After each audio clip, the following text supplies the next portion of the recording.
Good morning all friends. मेरे legal advice by Sheikh Javed Mohammed advocate channel पर आपका स्वागत है। आम जनता के लिए एफआईआर दर्ज कराने की मार्गदर्शिका और एफआईआर की ड्राफ्ट, आज के हमारे वीडियो का टाइटल यही है। सभी एडवोकेट्स के लिए तो एक सामान्य विषय है, लेकिन एक आम व्यक्ति के लिए बड़ा ही गंभीर विषय है। जब उसके साथ कोई घटना घटित हो जाती है तो उसके मन में सबसे पहले सवाल यह आता है कि मुझे क्या करना होगा, कैसे करना होगा, किस प्रकार से करना होगा। थाने पे जाऊंगा तो क्या कहूंगा, किस प्रकार से उनको बयान दूंगा, क्या घटना बताऊंगा। तो वास्तविक स्थिति तो ये है सर कि हम जब डॉक्टर के पास जाते हैं और अगर हमारा पेट दुखता होता है तो हम ये नहीं बताते हैं कि हमारे पैर में दर्द है। पेट अगर हमारा दुख रहा है तो हम पेट का ही बताएंगे, पैर का नहीं बताएंगे। इसी तरीके से आपके साथ जो घटना घटित हुई है आपको वही बताना है, लेकिन उसमें किन महत्वपूर्ण बातों का आपको ध्यान रखना होगा उसके बारे में हम आज के इस वीडियो पर चर्चा करेंगे।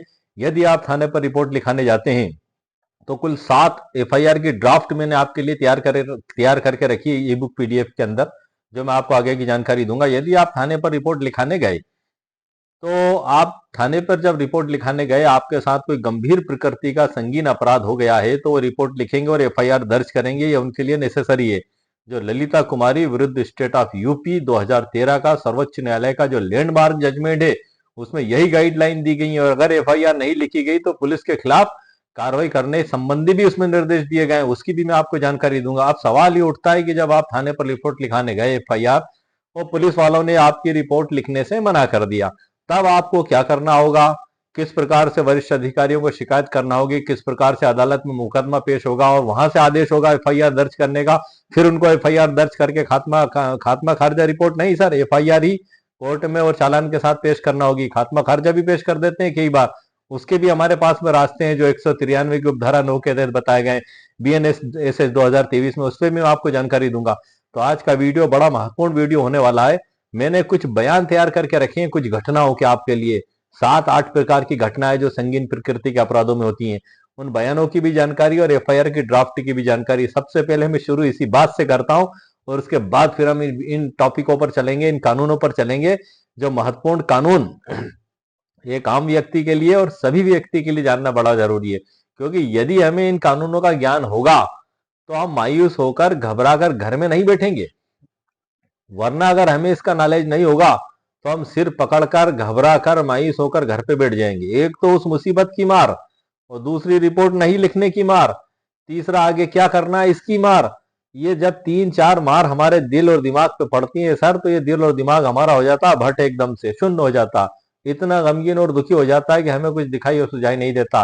तो आपकी सभी तरीके की समस्याओं को दूर करने के लिए आज मैं वीडियो लेकर आया हूं, एक आम जनता के लिए। आज के हमारे वीडियो का सर जो टाइटल है, आम जनता के लिए एफआईआर दर्ज करवाने की संपूर्ण व्यवहारिक मार्गदर्शिका एवं एफआईआर ड्राफ्ट। आज के इस वीडियो में हम सबसे पहले बीएनएस 2023 का परिचय करेंगे। आपको बता ही दूं मैं, 1 जुलाई 2024 से लागू हुआ है। 531 धाराएं, 39 अध्याय है और 2 शेड्यूल है। और ये फौजदारी से संबंधित जो भी कार्रवाई अदालत में होती है वो प्रोसीजर इसी में बताए गए कानूनों के तहत लागू होती है। और आगे हम चर्चा करेंगे एफआईआर क्या होती है, एफआईआर कब और कैसे दर्ज होती है। सुप्रीम कोर्ट का जो केस है ललिता कुमारी विरुद्ध गवर्नमेंट ऑफ यूपी यूपी 12 नवंबर 2013 का, इस पर भी हम चर्चा करेंगे। हर बार मैं कहता हूं लेकिन चर्चा के लिए समय नहीं मिल पाता है, लेकिन आज मैं पूरी कोशिश करूंगा कि इस जजमेंट के अंदर से उस पेरा को पढ़ के बताऊं कि यदि पुलिस अधिकारी के द्वारा एफआईआर नहीं लिखी गई तो उनके खिलाफ कार्रवाई करने के जो निर्देश दिए गए वो मैं जरूर पढ़ के बताऊंगा आज के इसमें। हम आगे चर्चा करेंगे एफआईआर लिखाने जाने से पहले क्या तैयारी करना है हमें। और भाग 5 में एफआईआर की ड्राफ्ट, धारा 173, धारा 173(4), धारा 175(3), धारा 193, इन सब पर भी हम 193(9), इन सब पर भी हम चर्चा करेंगे। बीएनएसएस 2023 जो 1 जुलाई 2024 से लागू हुआ, उसकी बड़ी महत्वपूर्ण प्रावधान है। यदि इनकी आपको जानकारी है तो सर आपके पेशानी पे कभी, जिसको कहते हैं कि शल नहीं आएगा टेंशन का। मतलब आप नहीं सुनी, ठीक है, आगे रास्ता है हमारे पास। वहां नहीं हुआ, उसके आगे भी रास्ता है हमारे पास। कैसे नहीं रास्ता है वो सभी मैं आपको बताता हूँ। वीडियो में चालू होने से पहले मैं आपको सबसे पहले यही जानकारी दे देता हूँ। उसके बाद फिर वो ड्राफ्ट जो एफआईआर की लिखी हुई है उसके बाद फिर उस पर मैं आपको लेके जाऊंगा। यदि आप थाने पर गए और आपको वहां नहीं सुना गया, कुछ भी कारण हो, आप आए बाएं शाएं, आप खुद सब लोग समझदार हैं, आप सब कुछ जानते हैं, कोई भी रीजन हो सकता है उसका, 1000 रीजन। आपको वहां से वापस भेज दिया गया, तब आपको क्या करना होगा? तो सबसे पहले तो बता दूं सर, 173 भारतीय नागरिक सुरक्षा संहिता 2024 में ये बताया गया है कि कोई भी संगीन और गंभीर प्रकृति का अपराध, उसमें संज्ञेय शब्द इस्तेमाल किया गया, कॉन्जेबल अफेंस और नॉन कॉन्जेबल अफेंस। कॉन्जेबल अफेंस क्या होता है? पुलिस अधिकारी वारंट के बिना गिरफ्तार कर सकती है। नॉन कॉन्जेबल अफेंस क्या होता है? इसमें पुलिस अधिकारी वारंट के बिना गिरफ्तार नहीं करती, और इसमें एनसी मतलब नॉन कॉन्जेबल रिपोर्ट में एनसी रिपोर्ट लिखी जाती है, और संगीन प्रकृति के अपराधों में एफआईआर दर्ज की जाती है। तो 173 में प्रावधान दिए गए कि क्षेत्र का विचार किए बिना कहीं भी घटना हुई हो, आप किसी भी थाने पे जीरो रिपोर्ट दर्ज करा सकते हैं। आपके साथ कहीं भी घटना हुई हो, आप जब थाने पे जाएंगे तो रिपोर्ट जीरो पे लिख के उस थाने पे भेज दी जाएगी। जीरो रिपोर्ट कैसे दर्ज होती है, अभी मैंने जस्ट कल ही मेरे चैनल पर उस पर वीडियो अपलोड किया है, उसमें पूरी डिटेल जानकारियां भी दी हैं, आप उसे देख सकते हैं। शॉर्ट में आप इतना समझ लें कि क्षेत्र का विचार किए बिना कोई भी संज्ञेय अपराध की सूचना यदि थाने पर प्राप्त होती है तो उसकी एफआईआर लिखी जाएगी। ये मैंडेटरी कर दिया गया है सर। अब आप मतलब पुलिस वाले आपसे ये नहीं कह सकते कि हम आपकी रिपोर्ट नहीं लिखेंगे, आप गवाह लाओ, सबूत लाओ। इसी का इलाज है भारत का जो लैंडमार्क जजमेंट है, 5 न्यायाधीशों की पीठ ने उसको पारित किया है सर। कॉन्स्टिट्यूशनल वो एक महत्व का फैसला है, और एक बड़े महत्वपूर्ण दिशा निर्देश इसमें जारी किए गए हैं। ललिता कुमारी विरुद्ध गवर्नमेंट ऑफ यूपी 2013 का 12 नवंबर का बड़ा महत्वपूर्ण फैसला है। इसमें स्पष्ट किया गया, इसके बाद से मैंडेटरी कर दिया गया कि अगर कोई व्यक्ति गंभीर प्रकृति का अपराध लेकर थाने पर आया है तो थाना प्रभारी महोदय को, पुलिस अधिकारी को सबसे पहले एफआईआर दर्ज करना होगी और उसका इन्वेस्टिगेशन प्रारंभ करना होगा। यदि ऐसा नहीं किया जाता है, आपको वहां से कह दिया जाता है कि जाओ, हम आपकी रिपोर्ट नहीं लिखते। अब आप क्या करेंगे सर? अब आप क्या करेंगे भाई? जो रक्षा की भक्षक की अगर भूमिका निभाने लगे, तब आप क्या करेंगे? तो उसका भी सर एक उपाय है। वैसे तो अक्सर ऐसा होता नहीं है, आप रिपोर्ट लिखाने जाएंगे तो थाने पे आपकी रिपोर्ट लिख ली जाएगी, लेकिन कुछ भी हो सकता है और कुछ नहीं भी हो सकता है। यदि कुछ ऐसा हो गया तो उसका क्या इलाज है सर? मैं आपको बताता हूं कि जब थाना प्रभारी महोदय ने आपकी रिपोर्ट लिखने से इनकार कर दिया, तो एक प्रैक्टिकल में आपको बात बता दूं, उन्होंने कह दिया आपसे कि हम आपकी रिपोर्ट नहीं लिखते। अब ये तो मनमानी हो गई सर। अब आप क्या करेंगे? तो पास में ही सर एसडीओपी ऑफिस भी होता, ज्यादा दूर नहीं है, थोड़ी सी दूरी पर रहता है एसडीओपी ऑफिस भी। आवेदन लेके वहां पे पहुंच जाए। एक प्रैक्टिकल बात बता रहा हूं मैं आपको।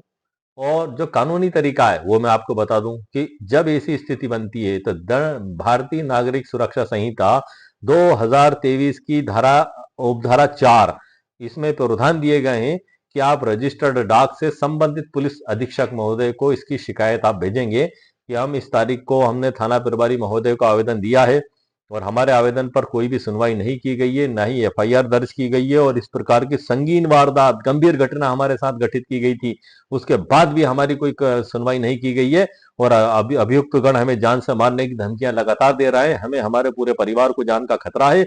यदि इनको गिरफ्तार नहीं किया गया, इनके खिलाफ एफआईआर दर्ज नहीं की गई, तो ये हमारे साथ कभी भी कोई बड़ी वारदात घटित कर सकते हैं। ये लिखित रूप में आप रजिस्टर्ड डाक से एसपी सुपरिटेंडेंट पुलिस जो जिले में होते हैं आप उनको देंगे। फिर वहां से उसकी जांच होगी और आपकी एफआईआर दर्ज कर ली जाएगी संगीन प्रकृति के अपराधों में। यदि यहां से भी आपके हाथ में निराशा हाथ लगती है, यहां से भी आपकी कार्रवाई नहीं होती है, और यहां से भी आपको कई दिन बीत जाते हैं और आपको मायूस होकर घर बैठने की नौबत आ जाती है, तो सर टेंशन ना करें आप। इसका भी रास्ता दिया गया है नागरिक सुरक्षा संहिता 2023 में। क्या रास्ता दिया गया है? 175(3), 175(3 में आप मैं शपथ पत्र के एक आवेदन जुडिशियल मजिस्ट्रेट फर्स्ट क्लास के समक्ष आप पेश करेंगे, और उसके साथ थाने में दी गई रिपोर्ट, एसपी ऑफिस में दी गई रिपोर्ट, और पोस्ट ऑफिस की रसीद और प्राप्ति अभिस्वीकृति रसीद, गवाहों के नाम, आपका जो भी गवाह सबूत है, मेडिकल रिपोर्ट है। आजकल डिजिटल युग भी हो गया है, कोई वीडियोग्राफी आपके पास है, कोई संदेश है, कोई अन्य रिकॉर्डिंग है, जो भी सबूत आपके साथ है सब ले जाके आप जज साहब के समक्ष पेश करेंगे। तो जज साहब उसमें आपके शपथ पत्र और इनके आधार पर इन्वेस्टिगेशन का आदेश करते हैं थाना प्रभारी महोदय को। अब इन्वेस्टिगेशन में बड़ा गंभीर राज छुपा हुआ है, या तो इन्वेस्टिगेशन थाना प्रभारी द्वारा बिना एफआईआर लिखे किया ही नहीं जा सकता। मैं बता दूं सर, यदि वो इन्वेस्टिगेशन प्रारंभ करेगा तो एफआईआर उसको लिखना ही होगी। यदि वो एफआईआर नहीं लिखेंगे तो वह एनसी रिपोर्ट में आ जाएगा। फिर मतलब वो वाली रिपोर्ट मानी जाती है जब थाना प्रभारी या थाने पे कोई रिपोर्ट दी जाती है और उसको वो मानते हैं कि असंज्ञेय प्रकृति का है, जो 174 भारतीय नागरिक सुरक्षा संहिता 2023 में बताया गया है कि असंज्ञेय मामलों में कैसे जांच की जाएगी। पहले धारा 155 में था ये दंड प्रक्रिया संहिता 1973 में, अब 174 में कर दिया गया है। तो एक आपको अदम चेक फाड़ कर दे देंगे और कहते हैं कि जाइए आप थाने पर, सॉरी आप जाइए कोर्ट में, जज साहब के समक्ष मुकदमा लगाइए। फिर वो व्यक्ति वकील साहब से मिलता है, वकील साहब उसकी प्राइवेट कंप्लेंट तैयार करते हैं और कोर्ट में जज साहब के समक्ष पेश करते हैं। वहां पर बयान होते हैं और बयान होने के बाद फिर नोटिस जारी होता है। नोटिस जारी होने के बाद अभियुक्त तो वकील साहब से मिलता है, जमानत करवाता है, फिर फरियादी के बयान होते हैं, फिर अभियुक्त को बयान का मौका दिया जाता है। उसके बाद अंतिम बहस होती है और फैसला होता है। अब इसमें पुलिस का कोई रोल नहीं रहता। यहाँ ये एक प्राइवेट कंप्लेंट एक अलग कंडीशन की स्थिति हो जाती है। लेकिन 175(3) भारतीय नागरिक सुरक्षा संहिता 2023 ये इससे हटके है बिल्कुल। ये जैसे ही आप पेश करेंगे वैसे ही वो थाना प्रभारी महोदय को उसमें निर्देश जारी किए जाएंगे कि इन्वेस्टिगेशन किया जाए। अब इन्वेस्टिगेशन शब्द आप समझ सकते हैं सर, इसके अंदर एफआईआर लिखने के बाद ही कार्रवाई शुरू करना मानी जाती है। ललिता कुमारी विरुद्ध गवर्नमेंट ऑफ यूपी 2013 का जो लैंडमार्क जजमेंट है वो यही है कि संज्ञेय प्रकृति के अपराधों में जब भी सूचना प्राप्त होगी तो आप उसका इन्वेस्टिगेशन तभी करेंगे जब आप एफआईआर दर्ज कर लेंगे। यदि आपने एफआईआर दर्ज नहीं करी तो वो एनसी रिपोर्ट में माना जाएगा। अब एनसी रिपोर्ट तो है ही नहीं, वो तो उसके अपराध की प्रकृति को देखने के बाद ही फिर जज साहब ने आदेश किया है कि इन्वेस्टिगेशन करें, तो एफआईआर दर्ज करके इन्वेस्टिगेशन प्रारंभ किया जाएगा। कभी कभी मजिस्ट्रेट साहब उसमें पुलिस रिपोर्ट भी मंगवाते हैं और पुलिस रिपोर्ट मंगवाते हैं और उसके बयान लेते हैं और उसके बाद फिर उसमें आदेश भी किया जाता है। प्रथम दृष्टया भी मजिस्ट्रेट साहब को राइट से संज्ञान लेने का धारा 210 भारतीय नागरिक सुरक्षा संहिता 2023 में मजिस्ट्रेट साहब को संज्ञान लेने की पावर्स दी गई है, उसके बारे में बताया गया। अब यहाँ पर निकल के आपके सामने सारी बात आ गई है सर। नंबर एक, आप थाने पे गए, थाने से आपकी सुनवाई नहीं की गई, आपको वहां से मतलब मना कर दिया गया कि हम आपकी रिपोर्ट नहीं लिखेंगे। आप गए एसपी ऑफिस, वहां से भी आपको मना कर दिया गया। उसके बाद आप आए 175(3) दंड प्रक्रिया संहिता, नहीं दंड प्रक्रिया संहिता में थी ये 156(3) में 1973 जो थी, अब है ये 175(3) में भारतीय नागरिक सुरक्षा संहिता 2023 में। आप वकील साहब से मिले, वकील साहब ने इसके तहत आवेदन पेश किया, वहां से इन्वेस्टिगेशन का आदेश हुआ, या आपकी एफआईआर दर्ज हो गई। तो एक आम व्यक्ति के लिए ये मेरी तरफ से एक बड़ी महत्वपूर्ण जानकारी देने का प्रयास किया जा रहा है। जो भी आम व्यक्ति, ये ऑल इंडिया में लागू है सर, जम्मू कश्मीर राज्य से लेकर सभी जगह लागू है, सिर्फ नागालैंड और जनजातीय क्षेत्रों में जहाँ राज्य सरकार वो कुछ अधिसूचना में निर्णय करेगी तो वहां लागू होगा, वरना ये अधिनियम ऑल इंडिया में लागू है। तो आप पूरे ऑल इंडिया के जिस भी कोने में बैठकर मेरा वीडियो देख रहे हैं तो आप इस प्रक्रिया को ध्यान से सुन और समझ लें। यदि आपके साथ किसी भी प्रकार का इस प्रकार के कोई परिस्थिति आ जाती है तो अंत रास्ता आपके सामने अदालत खुला हुआ है। हालांकि आप थाने पर जाएंगे तो ऐसा होना नामुमकिन है, ना के बराबर ही है ऐसा कि संज्ञान प्रकृति में आपकी रिपोर्ट ना लिखी जाए, लेकिन फिर भी ऐसा हो सकता है क्योंकि पृथ्वी पे कुछ भी हो सकता है। तो ऐसा भी हो सकता है कि ना लिखी जाए, तो उसका भी सर मैंने आपको रास्ता बता दिया है। अब मैं वो जरूरी सावधानियां, अच्छा आप जब रिपोर्ट लिखाने जाएं तो आपको क्या करना होगा, कुछ आप ध्यान रखें। आधार कार्ड भी आप अपने साथ में रख लें, घटना की तारीख आपको याद होना चाहिए, मुलजिमों के नाम, पते, मोबाइल नंबर हो, आप उनके फोटो वगैरह हो, ये सभी चीजें आपको याद होना चाहिए। घटना का स्थल आपको याद होना चाहिए, किस जगह घटना हुई, ये सभी चीजें आपको लिखना होगी सर। गवाहों के नाम उसमें जिन्होंने उस घटना को होते हुए देखा, ये सारी बातें आपको उस एफआईआर में लिखना होगी, क्योंकि वो एफआईआर एक कथन होता है, उसी के वो आपके उस लिखित कथन के आधार पर ही फिर एफआईआर दर्ज की जाती है। उसमें हवाला भी दिया जाता है कि लिखित ऐसी पेश की गई। तो आप थोड़ा सा उसमें ध्यान रखें, वो सारी सावधानियां भी मैं आपको पीडीएफ के अंदर से बता दूंगा, ई बुक में से। ई बुक पीडीएफ की लिंक इसी वीडियो के नीचे डिस्क्रिप्शन बॉक्स में सर मेरे द्वारा दे दी गई है। अब मैं आगे की उन एफआईआरों की ड्राफ्ट, जो 7-8 ड्राफ्ट मैंने आपके लिए तैयार करके रखी है, उसी में से मैं आपको आगे की जानकारी देता हूँ। वो एक तरीके से मैंने बयान तैयार किए हैं, संक्षिप्त बयान, एक आम व्यक्ति को समझने के लिए, ताकि वो एक दिमाग में एक उसके एक विचार तो आ ही जाए कि हाँ मुझे किस तरीके से बात करना है और किस तरीके से मुझे जानकारी थाने पर देना है तो वही है जो आपके साथ हुई है, लेकिन कुछ भूल ना जाए आप, इसलिए मैंने उन चीजों का संग्रह एक जगह किया है। आप सबसे पहले जब थाने जाएंगे तो जो भी वहां पर ड्यूटी पर होगा, आपको वहां मौखिक रिपोर्ट उनसे बोलकर कहना है। धारा 173 की उपधारा 1 में प्रावधान बताए गए कि एफआईआर कितने प्रकार से दी जा सकती है। कुल 3 प्रकार से दी जा सकती है, मौखिक मौखिक भी, लिखित भी और इलेक्ट्रॉनिक संसूचना से भी दी जा सकती है। जब आप थाने पर जाते हैं तो जो भी पुलिस अधिकारी होता है, आप उसको बोलकर आपकी पूरी घटना बताएं, वो लिखेंगे, पढ़ के आपको सुनाएंगे, आपके दस्तखत लेंगे। एफआईआर दर्ज हुई है तो एक कॉपी आपको मुफ्त दी जाएगी। ये भी भारतीय नागरिक सुरक्षा संहिता की धारा 173 में प्रावधान दिए गए हैं। यदि आपने लिखित दिए उस पे से एफआईआर दर्ज करेंगे तो भी आपके दस्तखत लिए जाएंगे और एफआईआर की कॉपी मुफ्त आपको दी जाएगी। ये कानून में प्रावधान दिया गया है। यदि आपने इलेक्ट्रॉनिक संसूचना से, जैसे व्हाट्सएप से, ईमेल से, ऑनलाइन पोर्टल से, कहीं से भी आपने दिए तो 3 दिन के अंदर जाके आपको उस पर दस्तखत करना होंगे, तब उस पर आगे की जांच और कार्रवाई चालू होगी। ये महत्वपूर्ण प्रावधान इसमें बताए गए, महिलाओं के लिए खास तौर से बताए गए। धारा 62, 64 से लेकर 79 और 124 तक भारतीय नागरिक सुरक्षा संहिता में यदि किसी महिला के साथ कोई घटना घटित होती है तो महिला पुलिस अधिकारी के द्वारा ही बयान लिए जाएंगे। और कोई दिव्यांग है, विकलांग है, तो उसमें ये सुविधा दी गई है कि उसके घर पे जाके या वो जो स्थान बताए वहां पे जाकर कार्रवाई की जाएगी, उसकी वीडियोग्राफी तैयार की जाएगी। 186(3) भारतीय नागरिक सुरक्षा संहिता के तहत उसके बयान मजिस्ट्रेट साहब तुरंत नोट करेंगे। ये सभी कानूनी प्रावधान जो है कि तुरंत ही किए जाएंगे बिना किसी विलंब के। तो ये एक प्रकार से हर व्यक्ति को जानने का अधिकार है कि वो उसको कानून में क्या क्या सुविधाएं दी गई हैं। कानून की किताबों में तो सर बहुत कुछ लिखा हुआ है, ये सारी किताब भरी पड़ी हुई है, लेकिन जब तक आप उसको समझेंगे नहीं वो आपके काम कैसे आएगी। तो इसलिए मैंने वीडियो में आपको समझाने का मेरा मकसद यही है कि चाहे हमारे गांव के व्यक्ति हैं या हमारे शहर के व्यक्ति हैं, उस चीज को जाने। भाई आज अगर आप इस चीज से जानते हैं तो ज्ञान से ही भय दूर होता है सर, और अज्ञानता भय का कारण होती है। और यदि आपके पास नॉलेज है, आपके पास इल्म है, तो आपके अंदर का भय दूर हो जाएगा। जब आप कहीं भी जाएंगे तो आप एक विश्वास और साहस के साथ आप जाएंगे। और एक बात और है सर कि अपराधियों के हौसले टूटना जरूरी है।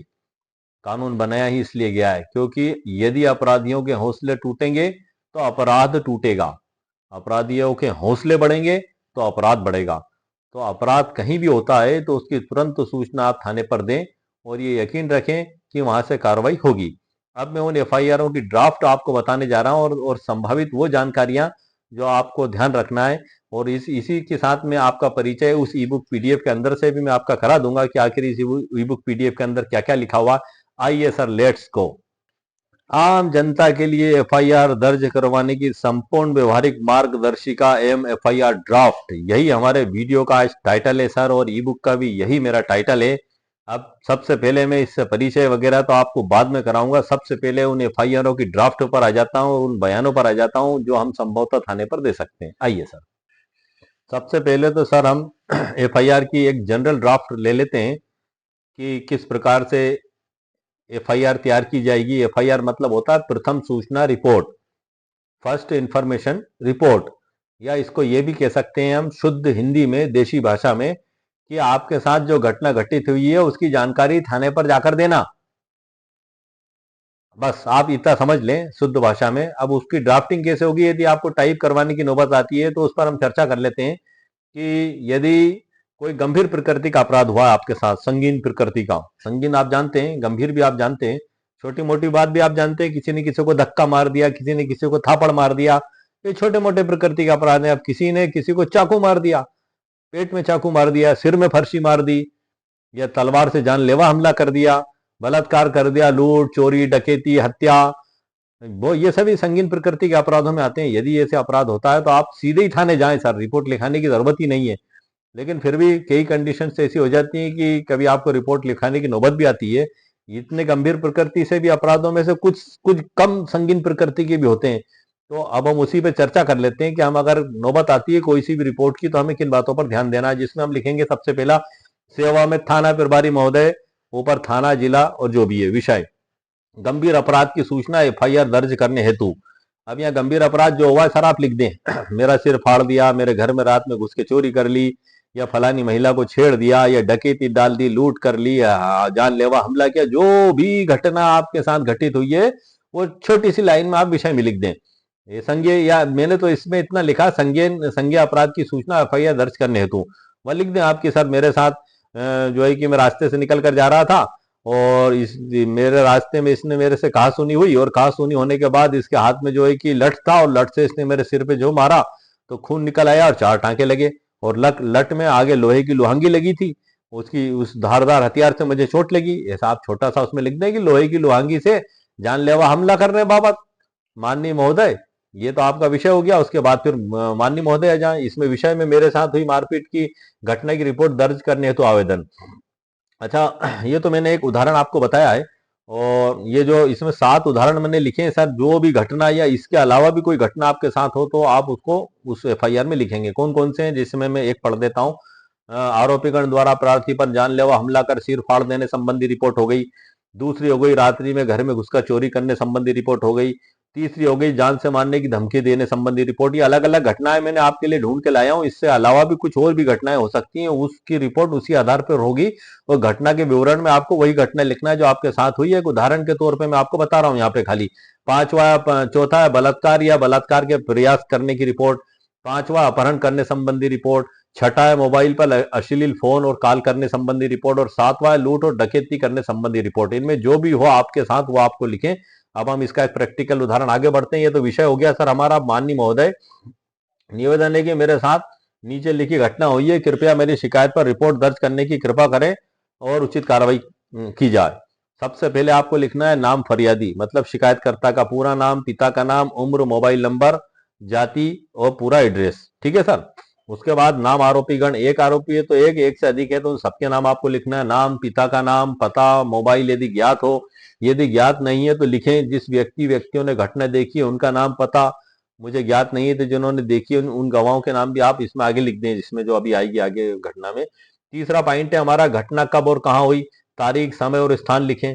उसके बाद प्रार्थी की ओर से निम्नानुसार रिपोर्ट पेश है। दिनांक को जगह छोड़ दी है मैंने। जो भी आपकी घटना की दिनांक हो, समय लगभग समय भी छोड़ दिया है, जो भी आपका हो लगभग। मैं उस जगह पर, जो भी जगह थी पर था या थी, तभी आरोपीगण ने उन सब के नाम या लिख दें आप।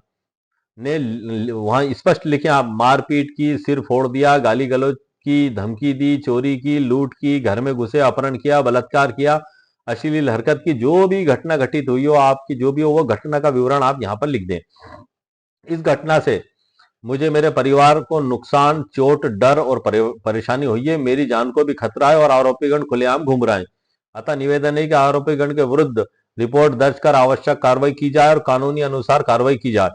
और नीचे प्रार्थना में भी आप लिख दें, और भी चाहे तो मेरी इस शिकायत पर एफआईआर दर्ज की जाए, आरोपीगण को गिरफ्तार किया जाए, आरोपीगण के विरुद्ध आवश्यक कानूनी कार्रवाई की जाए, मेरी तथा मेरे परिवार की सुरक्षा सुनिश्चित की जाए। ये सभी लिख दें आप विशेष निवेदन में।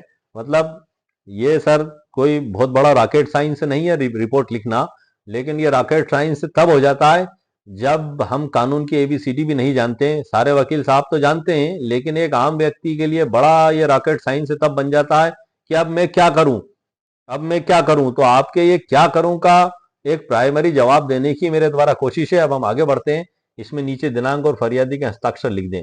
अब ये ग्रामीण व्यक्ति के लिए भी एक उदाहरण मैंने तैयार किया है सर, या आप किसी के लिए भी समझ लें कि यदि उसके साथ ऐसी घटना हो जाती है तो उसको इस प्रकार से ध्यान रखना होगा। आज शाम 6 बजे जब मैं खेत से घर आ रहा था, तभी पड़ोसी राजू और उसके 2 साथी आए और मुझे गाली गलौज कर मारपीट की। राजू ने डंडे से मारा, मेरे हाथ पर मारा, जिससे सूजन आ गई। यह घटना हमारे गांव के मुख्य रास्ते पर हुई। कृपया एफआईआर दर्ज करें। मौके पर जो गवाह उनके नाम आप बता दें। ये तो हो गया एक उदाहरण। निष्कर्ष में देख लें हम इसका। एफआईआर दर्ज करवाना नागरिक का मौलिक अधिकार है, आप बिल्कुल न डरें। घटना आपके साथ हुई है, उसके बाद भी कई लोग डरते हैं, थाने पे जाने से हिचकते हैं कि कहीं ऐसा ना हो कि पुलिस हमें झूठा फंसा दे, हमारे ऊपर ही उल्टा मुकदमा दर्ज कर ले, हम जाएंगे तो हमारी सुनवाई होगी कि नहीं होगी। इस डर से ही वो घर में बैठे रहते हैं। तो बिल्कुल नहीं बैठे सर, आपकी सुनवाई होगी। कैसे होगी, ये वीडियो के प्रारंभ में ही आपको बता चुका हूं मैं। यदि वहां पर नहीं हुई तो एसपी साहब से नहीं हुई तो मजिस्ट्रेट साहब, कहीं ना कहीं तो आपका रास्ता निकल ही जाएगा, उससे भी आगे का रास्ता है। यदि जज साहब ने भी आपकी सुनवाई नहीं की तो आप 482 में हाई कोर्ट में याचिका दाखिल कर सकते हैं, उसके बाद सुप्रीम कोर्ट में भी जा सकते हैं। कई मामलों में ऐसा देखा गया है कि जेएमएफसी का निर्णय, डिस्ट्रिक्ट जज साहब का निर्णय, हाई कोर्ट का निर्णय, इन तीनों निर्णयों को निरस्त करके सर्वोच्च न्यायालय ने फरियादी के पक्ष में निर्णय दिए हैं। ऐसे हजारों प्रकरण आपको सर्वोच्च न्यायालय के मिल जाएंगे सर। इसलिए आप एक जगह हिम्मत हार के ना बैठें। कोशिश करने वालों की कभी हार नहीं होती, लहरों से डर कर नौका पार नहीं होती। नन्ही चीटी दाना लेकर चढ़ती दीवारों पर 100 बार फिसलती है, चढ़कर गिरना, गिरकर चढ़ना ना करता है। मेहनत उसकी बेकार नहीं होती, कोशिश करने वालों की कभी हार नहीं होती। यहाँ आपको इतनी हिम्मत रखना होगी। यदि आप हिम्मत हार गए तो वहीं आपका केस खत्म हो जाएगा। सपोज करो कि आप थाना प्रभारी ने आपकी नहीं सुनी, आपने एसपी साहब को रिपोर्ट कर दी, उसके बाद वहां भी नहीं सुनी तो आपने वकील साहब से मिलकर जेएमएफसी कोर्ट में 175(3) के तहत आवेदन भी दे दिया, मैं शपथ पत्र के। उसके बाद वहां से भी आपके पक्ष में कोई आदेश नहीं हुआ और आप घर बैठ गए, तो यहाँ आपका मामला खत्म हो गया, यहाँ आपका पूरा केस ही खत्म हो गया। वो हमेशा के लिए बरी हो गए मुलजिम जो थे, क्योंकि कोई भी आपके घर हाथ पकड़ कर नहीं आएगा आपको इंसाफ दिलाने, इंसाफ के लिए आप ही को लड़ना पड़ेगा सर, ये आप ध्यान रखिएगा। उसके बाद हाई कोर्ट, उसके बाद सुप्रीम कोर्ट। और ऐसा नहीं है कोई बहुत आपको मतलब परेशानी होगी या आपके सारे जमीन जायदाद ही लूट जाएगी मुकदमों में, नो सर। आप मिनिमम शुल्क होती है उसकी वहां, वो शुल्क जमा होने के बाद आपकी कार्रवाइयां भी हो जाएगी हाई कोर्ट में भी, सुप्रीम कोर्ट में भी, और कहीं ना कहीं तो आपको न्याय मिलेगा। आपको उम्मीद रखना है, आपके साथ यदि घटना हुई है और थाना प्रभारी महोदय के द्वारा एफआईआर नहीं लिखी गई है हाई कोर्ट में, तो ऐसी स्थिति में कई बार ऐसा भी देखा गया है सर्वोच्च न्यायालय में भी कि सस्पेंड तक कर दिया गया अधिकारियों को। ऐसी स्थिति में जी हाँ सर, हर व्यक्ति को अपनी नौकरी भी प्यारी होती है, हर जगह व्यक्ति की मनमानी भी नहीं चलती है, कानून की ही चलती है और कानून की ही चलेगी। अब हम आगे बढ़ते हैं पुलिस को दी जाने वाली रिपोर्ट की ड्राफ्ट में। ये जो निष्कर्ष बता दूं सर, हम एफआईआर दर्ज करवाना नागरिक का मौलिक अधिकार है। दूसरा, बीएनएसएस 173 के अनुसार एफआईआर दर्ज करना अनिवार्य है। और ललित कुमारी केस के अनुसार संज्ञेय अपराध में एफआईआर टालना गैर कानूनी है। एफआईआर लिखाने के लिए कानून और धाराएं जानना जरूरी है, जो मैंने आपको बता दी है। सरल भाषा में घटना लिख कर दें, बाकी सब पुलिस का काम है। पुलिस को दी जाने वाली रिपोर्ट की दूसरी ड्राफ्ट देख लेते हैं सर हम। जानलेवा हमला कर गंभीर चोट पहुंचाने के संबंध में अगर ऐसी कोई घटना हुई है तो उसकी रिपोर्ट किस प्रकार से होगी। महोदय, नीचे दी गई घटना की सूचना आज दिनांकों को लगभग इतनी बजे स्थान पर मैं था, तभी आरोपी जो भी नाम पता है उसके साथ ही आए और बेवजह मेरे साथ गाली गलौज कर मारपीट करने लगे, जानलेवा हमला किया। आरोपी ने लाठी डंडे और पत्थरियों से मेरे सिर पर वार किया, जिससे मेरा सिर फट गया, काफी खून बहा। मुझे जान से मारने की नीयत से हमला किया गया था, आसपास के लोगों ने मुझे बचाया। ये रिपोर्ट हो गई जान से मारने की। नीचे नाम पता मोबाइल नंबर और ऊपर उन सब मुलजिमों के नाम लिखना, वैसे ही जो मैंने बताए थे। रात्रि में घर में घुसकर चोरी करने की रिपोर्ट विषय में यही लिख दें, रात्रि में घर में घुसकर चोरी करने के संबंध में मैं सूचित करना चाहता हूँ। ये सर मैं बता दूं आपको, वकील साहब के लिए तो बहुत एक सामान्य सी बात है, चूंकि ऑल इंडिया में जहां भी हैं सभी एडवोकेट्स, लेकिन एक आम व्यक्ति के लिए बड़ा ही गंभीर विषय है, इसलिए इसको मैं इस तरीके से बता रहा हूँ। बाकी एडवोकेट्स तो सब कुछ जानते हैं, वकील साहब तो उनके लिए भारी विषय नहीं है, लेकिन हर एक आम व्यक्ति के लिए ये बड़ा गंभीर विषय है सर, जो कुछ भी नहीं जानता है। आइए अब हम आगे बढ़ते हैं सर। विषय रात्रि में घर में घुसकर चोरी करने की रिपोर्ट। महोदय, मैं सूचित करना चाहती हूँ कि बीती रात दिनांकों को लगभग इतनी बजे कुछ अज्ञात व्यक्ति मेरे घर में पीछे आंगन खिड़की के रास्ते से घुस आए और मेरे सोते समय वे घर में रखी अलमारी या बॉक्स को तोड़कर उसमें रखा सोना, नकदी, मोबाइल, कीमती सामान लेकर भाग गए। सुबह उठने पर मुझे चोरी का पता लगा, घर का सामान बिखरा हुआ था। कृपया चोरी की इस घटना पर एफआईआर दर्ज कर अज्ञात आरोपियों के विरुद्ध कार्रवाई की जाए। नीचे नाम, पता, स्थान, पूरा मोबाइल नंबर आपका लिखना है। तीसरा है जान से मारने की धमकी देने की सर रिपोर्ट मैंने बता दी। चौथा है बलात्कार या बलात्कार के प्रयास के संबंध में रिपोर्ट। में विषय में यही लिख दें आप, नीचे लिखी घटना की रिपोर्ट करती हूँ कि दिनांक को लगभग इतनी बजे जब मैं इस स्थान पर थी, तभी आरोपी, उसका पूरा नाम पता, ने मेरे साथ जबरदस्ती की, मेरे साथ गलत काम करने की कोशिश की, बलात्कार किया, जो भी लागू हो वहां पर लिख दें जो भी आपके साथ हुआ हो। आरोपी ने मेरे विरोध करने पर मुझे धमकाया तथा मेरे साथ गलत तरीके से पकड़ धकड़ की। मैं बहुत भयभीत हूँ, कृपया मेरी बात पर एफआईआर दर्ज कर मुझे न्याय दिलाया जाए। नीचे नाम, पता, उम्र। ये एक इंफॉर्मेशन रिपोर्ट है सर, प्राथमिक इंफॉर्मेशन रिपोर्ट है, मतलब आप बाकी तो फिर इन्वेस्टिगेशन हो गई होगा उसमें। 193 भारतीय नागरिक सुरक्षा संहिता 2023 में अनुसंधान होगा जैसी आप थाने में रिपोर्ट लिखाएंगे और उसकी जांच होगी, जब्ती नक्शा बनाया जाएगा, सामान जब्त किया जाएगा, उनकी गिरफ्तारी होगी और गवाहों के बयान लिए जाएंगे, मेडिकल रिपोर्ट ली जाएगी, पूरा चालान तैयार किया जाएगा पूरी चार्जशीट के साथ। फिर चालान कोर्ट में मुलजिमों के साथ जज साहब के समक्ष पेश किया जाएगा। उसके बाद मुलजिम उनके वकील करेंगे, यदि वो जमानती अपराध है तो ठीक है, वरना जज साहब उनको जेल भेज देंगे। और उसके बाद फिर ट्रायल चालू होगा, उस पर चार्ज लगेगा, फिर सारे आपके गवाहों के बयान, जिसमें अनुसंधान करता इन्वेस्टिगेशन ऑफिसर के भी बयान होते हैं, उनके भी बयान होंगे, डॉक्टर के भी बयान होंगे, आपके भी बयान होंगे, आपके चश्मदीद साक्ष्यों के भी बयान होंगे, सब कुछ उसमें देखा सुना जाएगा। आखिरी बहस होगी, उसके बाद फैसला होगा। आगे बढ़ते हैं सर हम अब अपहरण करने संबंधी रिपोर्ट को सर हम देख लेते हैं। एक और ड्राफ्ट मैंने तैयार की है अपहरण करने के प्रयास के संबंधी में।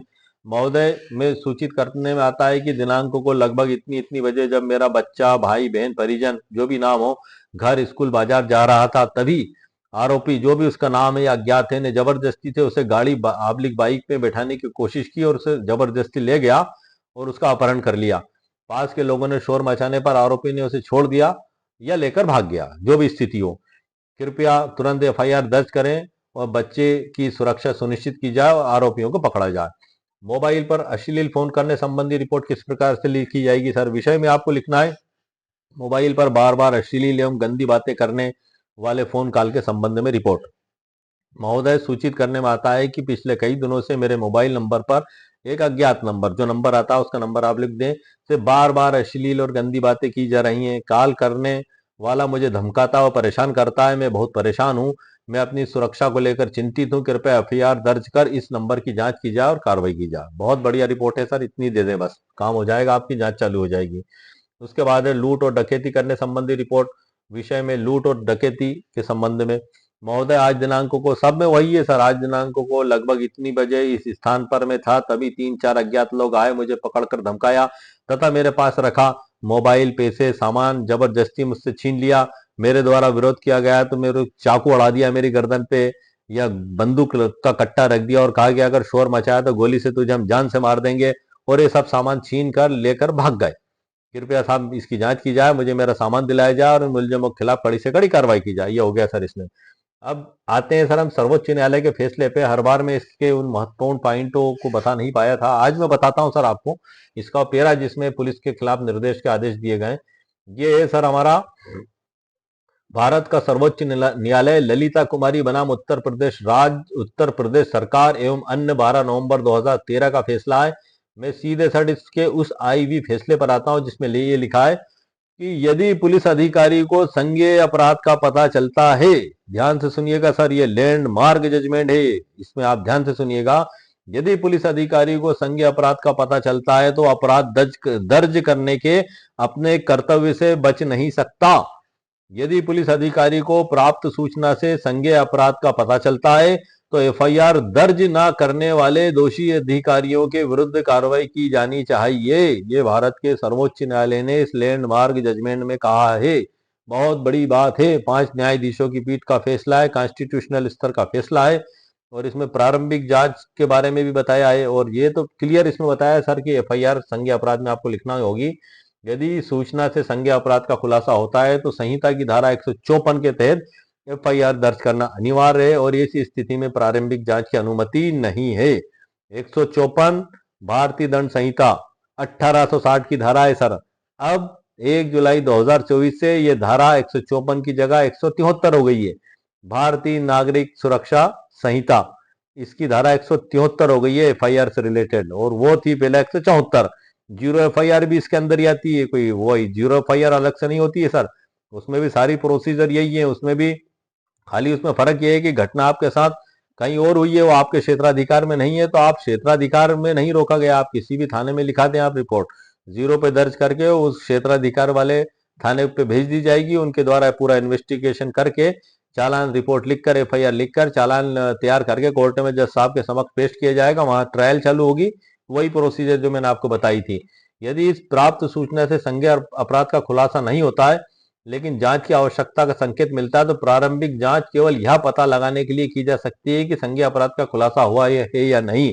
लेकिन यह भी किन किन मामलों में की जा सकती है, इसको भी सर्वोच्च न्यायालय ने स्पष्ट किया है। मैं आपको बता दूं, सर्वोच्च न्यायालय ने इसमें बताया है कि जिन मामलों में प्रारंभिक जांच की जाती है उसमें वैवाहिक विवाद या पारिवारिक विवाद, वैवाहिक विवाद या पारिवारिक विवाद नंबर 1 हो गया। दूसरा वाणिज्यिक अपराध, तीसरा है चिकित्सा लापरवाही के मामले, और चौथा है भ्रष्टाचार के मामले। और वो भी इसमें भी जो है कि संतोष, ऐसे मामले में असामान्य देरी आलस्य होता है। ऐसे मामले जहां आपराधिक अभियोजन शुरू करने में असामान्य देरी आलस्य होता है, उदाहरण के लिए देरी के कारणों को संतोषजनक ढंग से बताए बिना मामले की रिपोर्ट करने में 3 महीने से अधिक की देरी की गई। उपयुक्त एक उदाहरण मात्र है, उन सभी स्थितियों का विवरण नहीं है जिनके लिए प्रारंभिक जांच की आवश्यकता है। लेकिन ये 7 दिनों के अंदर की जाएगी सर ये जांच, अगर होती भी है तो। लेकिन सिर्फ इन मामलों में, संगीन प्रकृति के मामलों में नहीं। संज्ञेय अपराध को उर्दू में संगीन प्रकृति का मामला बोला जाता है, और ये जो है कि गंभीर प्रकृति का मामला होता है, और जो गंभीर प्रकृति का मामला नहीं होता है वो असंज्ञेय प्रकृति का होता है। एनसी रिपोर्ट आपने सुना होगा, जब मामला असंज्ञेय प्रकृति का होता है तो उसमें एनसी रिपोर्ट लिखी जाती है, और एफआईआर तब लिखी जाती है जब संज्ञेय प्रकृति का मामला। ये आप थोड़ा सा ध्यान रखिएगा। और ये उसके बाद ये इसमें अंत में जजमेंट है सर। ये पूरा जजमेंट का मैंने मुख्य पेरा आपको पढ़ के बता दिए, और ये इसका निष्कर्ष भी है सर कि कंक्लूजन इसमें लिखा हुआ है। मैंने ई बुक में, मेरी पिछली ई बुक में भी मैंने इसको लिखा हुआ है, क्योंकि हमारा मैटर सर एफआईआर से रिलेटेड है और ये एफआईआर से रिलेटेड बड़ा ही महत्वपूर्ण जजमेंट है, हम इसको छोड़ ही नहीं सकते हैं। धारा 173 को भी नहीं छोड़ सकते हम, 193 इन्वेस्टिगेशन को भी नहीं छोड़ सकते हैं, 175 3 को भी नहीं छोड़ सकते हैं, जिसमें मजिस्ट्रेट के समक्ष परिवाद पेश करेंगे यदि थाना प्रभारी महोदय और एसपी साहब ने हमारी सुनवाई नहीं करी तो। 173 4 को भी हम नहीं छोड़ सकते हैं।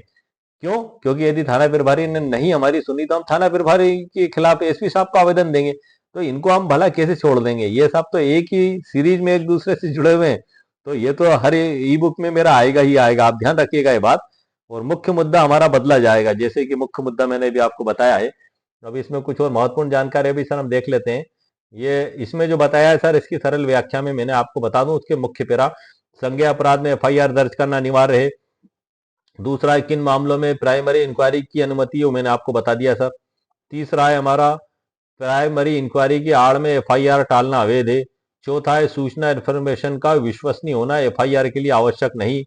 पांचवा है, पुलिस ऑफिसर इंचार्ज पर कानूनी दायित्व। और छठा है हमारा,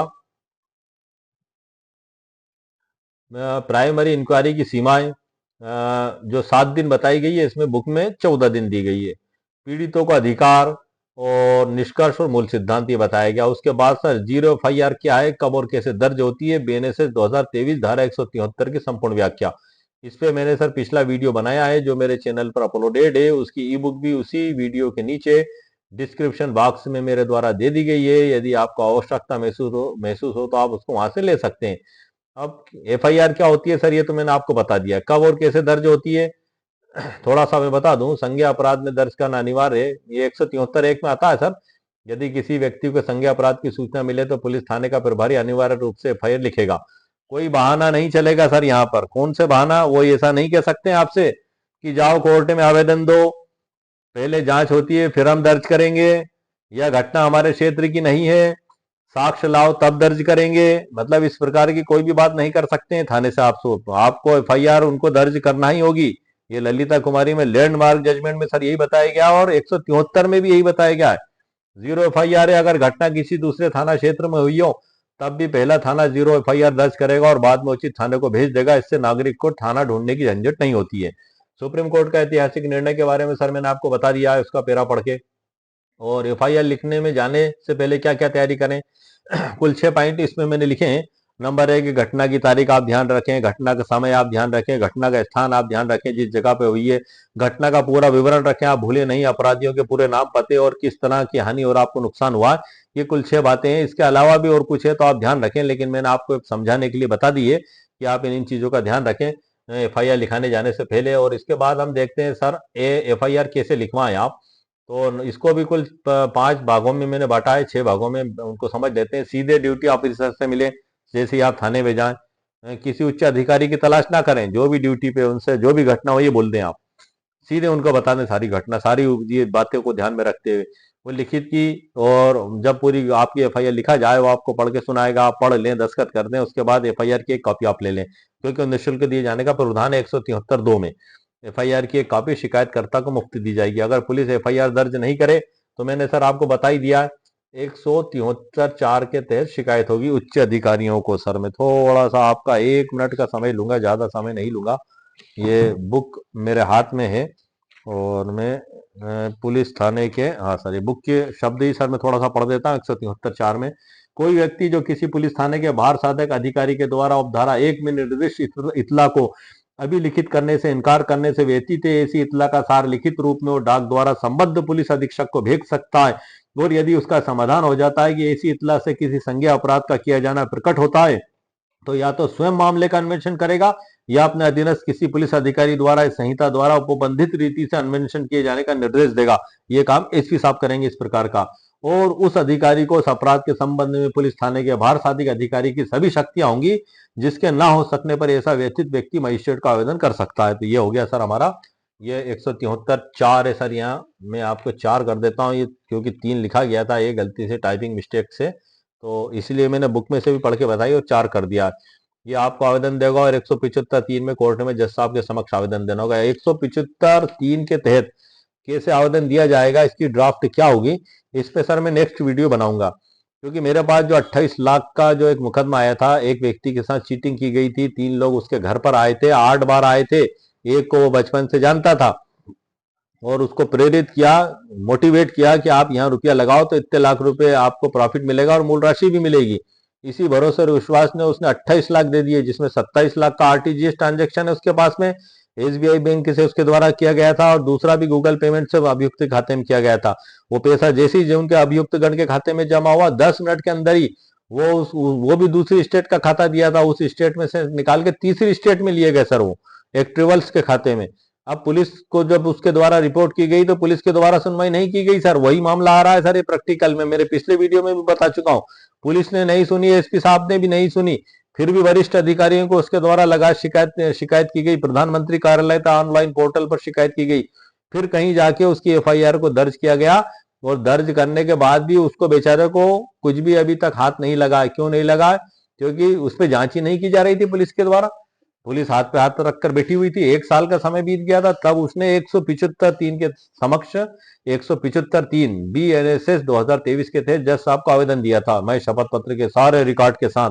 फिर जज साहब ने इन्वेस्टिगेशन का आदेश किया था, उसमें भी फिर 1 साल बाद जब रिपोर्ट पेश करी तो आप क्लोजर रिपोर्ट लेकर आ रहे हैं सर। उसमें आप थोड़ा सा देखें, एक व्यक्ति के जीवन भर की पूंजी 28 लाख रुपए मुलजिम खा के भाग गए, ऐशो इशरत का जीवन जी रहे हैं, और पुलिस कह रही है कि कोई अपराध ही नहीं हुआ।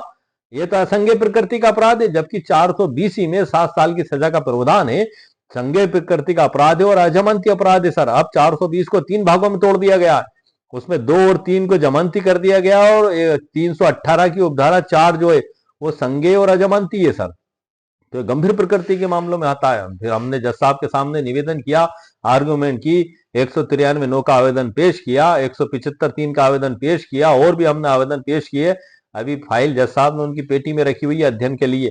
अब देखते हैं जज साहब उसमें क्या आदेश करते हैं। वैसे उम्मीद है, पूरा यकीन है न्यायालय पर हमें कि इंशाअल्लाह उस फरियादी के पक्ष में जरूर आदेश होगा, और जज साहब दोबारा फर्दर इन्वेस्टिगेशन का उसमें आदेश करेंगे। 193 9 BNSS 2023 में प्रावधान दिए गए सर फर्दर इन्वेस्टिगेशन के, कि उस रिपोर्ट को जो क्लोजर रिपोर्ट थाना प्रभारी के द्वारा दी गई है, जज साहब मानने के लिए बाध्य नहीं है, जज साहब उसको खारिज भी कर सकते हैं, दोबारा इन्वेस्टिगेशन का आदेश भी कर सकते हैं, एफआईआर दर्ज करने का भी आदेश कर सकते हैं, या बयान लेकर 210 के तहत खुद भी संज्ञान ले सकते हैं। ये सभी कार्रवाइयां मौजूद है। उसके बाद हाई कोर्ट भी है 482, उसके बाद सर्वोच्च न्यायालय भी है सर। ठीक है, हम आगे बढ़ते हैं सर। हम कि अगर पुलिस एफआईआर दर्ज नहीं करे तो ये मामला हो गया सर। अब एफआईआर का व्यवहारिक ड्राफ्ट जो किसी भी टाइप करवा कर आप थाने में दे सकते हैं सर, ये मैंने आपको ये तो बता दिया है। जब मैं थोड़ा सा आज के वीडियो से रिलेटेड सर मैंने मुकम्मल कानूनी जानकारी आपको प्रदान कर दी। अब मैं ई बुक पीडीएफ से आपको परिचित करा देता हूँ। ये आम जनता के लिए एफआईआर दर्ज करवाने की संपूर्ण व्यवहारिक मार्गदर्शिका में एफआईआर ड्राफ्ट है। इसमें डिस्क्लेमर है, सबसे पहले ये एक ई बुक पीडीएफ है सर, इसको आप किसी कोर्ट कचहरी में पेश नहीं कर सकते, ये आपके व्यक्तिगत उपयोग के लिए है। लेकिन इसमें जो कानून बताए गए हैं और जो साइटेशन है उनको ढूंढ के आप जज साहब के समक्ष जरूर पेश कर सकते हैं, ये आप ध्यान रखिएगा सर। और इसके बाद प्रस्तावना है, और प्रस्तावना के बाद सर फिर शुरुआत मुख्य मुद्दे से।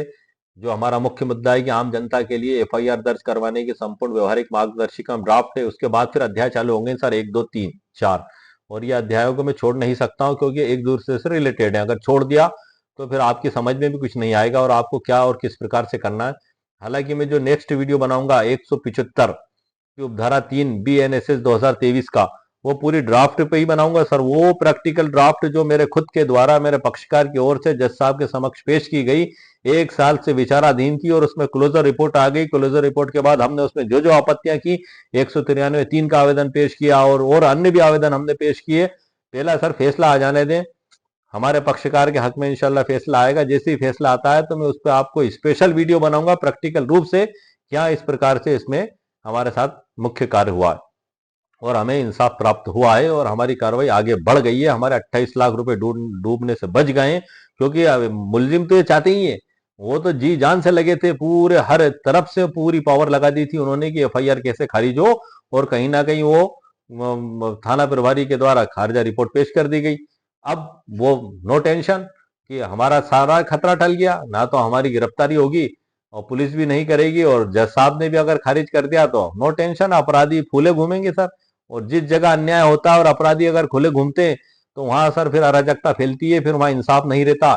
और जब अराजकता फैलती है तो वहां फिर प्रशासन को पूरी स्थिति संभालना भी मुश्किल हो जाता है।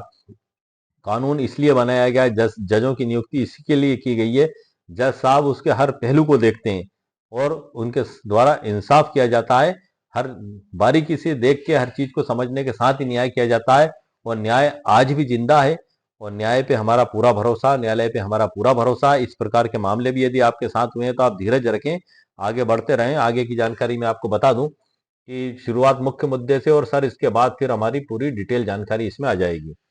पूरी डिटेल जो मैंने आपको अभी बताई थी, 173 एक जो है भारतीय नागरिक सुरक्षा संहिता 173 की जो बुक में परिभाषा दी गई है वो वर्ड टू वर्ड इस ई बुक पीडीएफ में भी सर मैंने टाइप कर दी है। उसकी सरल व्याख्या सरल उदाहरणों के साथ मैंने इसमें अलग ही की है, आप ये ध्यान रखिएगा। 174 असंज्ञ जो मामले हैं जिसमें एएनसी रिपोर्ट लिखी जाती है, उसमें अनुसंधान की प्रक्रिया के बारे में बताया गया है। एफआईआर जिसमें लिखी जाती है उसका अनुसंधान 193 भारतीय नागरिक सुरक्षा संहिता 2023 के तहत किया जाएगा। ये सभी चीजों से इससे रिलेटेड महत्वपूर्ण कानूनी जानकारियां इसमें मेरे द्वारा दे दी गई हैं। और ये संपूर्ण ई बुक का पीडीएफ की लिंक इस वीडियो के नीचे डिस्क्रिप्शन बॉक्स में सर मौजूद है। 199 रुपीज मात्र इसकी कीमत मेरे द्वारा रखी गई है। आप में से जिसको भी आवश्यकता महसूस हो आप इसको खरीद सकते हैं। इस पीडीएफ का परिचय इस वीडियो के अंदर मैंने करा दिया, इसी के अंदर से मैंने जानकारी भी दी है। जानकारी भी देने का इसके अंदर से मकसद ये है कि आप ये वीडियो में उसके साथ साथ इससे भी परिचित हो जाएं कि आखिर इस ई बुक के अंदर क्या लिखा हुआ है। क्योंकि जब आप इसको खरीदने के लिए जाएंगे तब आपको सिर्फ डिस्क्रिप्शन दिखाई देगा और डिस्क्रिप्शन में इसके अंदर क्या क्या है पूरी जानकारी होगी, लेकिन इसके अंदर क्या है ये 199 रुपए का भुगतान करने के बाद आपको मालूम पड़ेगा कि इसके अंदर क्या लिखा हुआ है। इसका वो आपको उस स्थिति को जो 199 रुपए का भुगतान करने के बाद आपको मिलती, वो मेरे द्वारा इस वीडियो के अंदर भुगतान करने से पहले ही बता दिया गया। तो इसलिए आप इसको देख लें, सुन लें और समझ लें, और यदि आपको लगता है कि आपके लिए उपयोगी है तभी इसको आप परचेस करें। तो आज के वीडियो में सर मैंने एक प्रयास किया है कि एक आम व्यक्ति जो परेशान है, डरा हुआ है, बेचैन है, उसको पता ही नहीं है कि अब मुझे क्या करना है आगे, तो आज के इस वीडियो में उनकी तमाम समस्याओं का समाधान करने की मैंने कोशिश की है। और वो तमाम रास्ते मैंने बताने की कोशिश की है कि जिसके जरिए वो इस परेशानी से बाहर निकल सकता है, उसको इंसाफ मिल सकता है और वो भी एक शान से, इज्जत से अपनी जिंदगी जी सकता है। क्योंकि एक बात है सर कि जब किसी के साथ कोई अपराध होता है और उसको कहीं इंसाफ नहीं मिलता है तो उम्र भर सर वो गर्दन झुकाकर और मायूसी में परेशान होकर जीता है सर वो। और वो मुलजिम चाहे उसका अड़ोस पड़ोस में रहते हैं, सीना तान के घूमते हैं सर, ताने मार के घूमते हैं, क्या बिगाड़ लिया तूने हमारा। तो इसलिए हमें न्याय पे पूरा विश्वास है और आप भी हिम्मत ना हारें सर, क्योंकि यदि आप हिम्मत हार गए तो आपके हाथ में से सब कुछ ही चला जाएगा। इसीलिए मैं आपको फिर दोबारा मोटिवेशन लाइन कहना चाहूंगा जो हरिवंश राय बच्चन साहब ने कही थी और अमिताभ बच्चन साहब ने इसको कई जगह दोहराया है। इससे हमें सीखने को मिलता है कि हमें कभी हिम्मत नहीं हारना चाहिए, खास तौर से जब आपके सामने कोई मुसीबत आती है। उस समय अगर आपने धीरज रखा और प्रयास करते रहे तो आपको सफलता मिलने की पूरी पूरी संभावना रहती है। कोशिश करने वालों की कभी हार नहीं होती, लहरों से डरकर नौका पार नहीं होती, नन्ही चींटी दाना लेकर चढ़ती है, चढ़ती दीवारों पर 100 बार फिसलती है, चढ़कर गिरना, गिरकर चढ़ना ना अखरता है, मेहनत उसकी बेकार नहीं होती, कोशिश करने वालों की कभी हार नहीं होती। गोताखोर सिंधु में जाता है, जा जाकर खाली हाथ लौट कर आता है, मुट्ठी उसकी हर बार खाली नहीं होती, कोशिश करने वालों की कभी हार नहीं होती। असफलता एक चुनौती है, क्या कमी रह गई देखो और सुधार करो, क्या कमी रह गई देखो और सुधार करो, नींद और चैन को त्यागो तुम, संघर्ष का मैदान छोड़कर मत भागो तुम, कुछ किए बगैर ही जय जयकार नहीं होती, कोशिश करने वालों की कभी हार नहीं होती। जी हाँ सर, इसमें बहुत कुछ लिखा हुआ है, बहुत कुछ समझने के लिए है। यदि आप परेशान हैं, आप गम में भी हैं, तो आप मोटिवेशन ले सकते हैं सर, क्योंकि मोटिवेशन एक हमारे अंदर हौसला पैदा करता है। और जब हौसला पैदा हो जाता है और जब हम फिर डिसिप्लिन के साथ उस पर लगातार बढ़ते रहते हैं तब हम सफलता हमें जरूर मिलती है। खाली मोटिवेशन से ही नहीं कि हमारे हमने एक बार सुना और सुबह सुना और जोश आ गया और शाम को भूल गए। नो नो नो सर, ऐसा नहीं। आपको उस मोटिवेशन को डिसिप्लिन के साथ लागू करना होगा। जैसे करत करत अभ्यास के जड़मति होत सुजान, रस्सी आवत जावत सिल पर पड़त निशान। आपने सुनी होगी एक कहावत। जो कुएं बने होते थे पहले, वहां जो सिल्ला रखी होती थी और पानी भरने के लिए उससे रस्सी टकराते हुए नीचे कुएं में जाती थी, तो लगातार होता रहता था वो काम। तो वो रस्सी जो एक धागे से बनी हुई होती है, उस मजबूत पत्थर पे भी निशान डाल देती थी और उस मजबूत शिला पे भी गोलाकार निशान पड़ जाता था सर, उस रस्सी का। तो ये एक हमें सीखने के लिए एक कहावत है ये, कि जो है कि रस्सी पे भी रस्सी के एक मुलायम रस्सी से भी पत्थर पे निशान पड़ जाता है। और इसीलिए हमें डिसिप्लिन के साथ हमें आगे बढ़ना होगा, तब हम ऐसे अपराधियों को सजा भी दिला पाएंगे, समाज से अपराध को भी खत्म कर पाएंगे और एक इज्जत का जीवन भी हम जी पाएंगे। और हम दूसरे साथियों को भी बता पाएंगे कि यदि उनके साथ भी कोई परिस्थिति और परेशानी उत्पन्न होती है तो वो भी इन कानूनों का सहारा इस प्रकार से ले सकते हैं। तो आज के वीडियो में सर मैंने आपको जहां तक मुझसे हो सकता था आपको कानूनी जानकारी देने की कोशिश की है, और उम्मीद है ये आपको जानकारी आपके लिए लाभदायक ही होगी। आप मेरे वीडियो को लाइक भी करें, शेयर भी करें और सब्सक्राइब भी करें। ओके, शुक्रिया, थैंक यू सर।